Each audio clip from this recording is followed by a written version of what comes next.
আজকে সকাল থেকে মনে মনে চিন্তা ভাবনা করেই নিয়েছি যে আজকে একবার অন্তত বলবো বাবাকে পুকুরে একটু জাল ফেলতে। যেহেতু জাল ফেলাটা সবাই জানে না, তো আমাদের বাড়িতে বাবাই একমাত্র জানেন। তো বাবাকে যে জোর করে নিয়ে আসলাম, শুধু জালটা বলেছি ফেলে দিতে, তারপরে সবকটা কাজ বলেছি আমিই করব।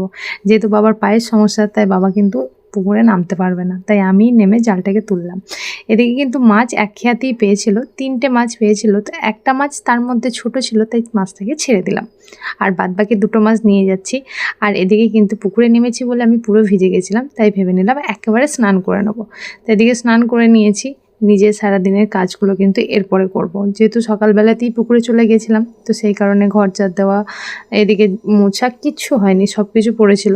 তো সকালবেলায় আমি পুকুর পাড়ে গিয়ে দেখি মাছগুলো যেহেতু খাপি খাচ্ছে, তো একেবারে মাছটা ধরার চেষ্টা করলাম, তো সেই ক্ষেত্রে পেয়েও গেছি।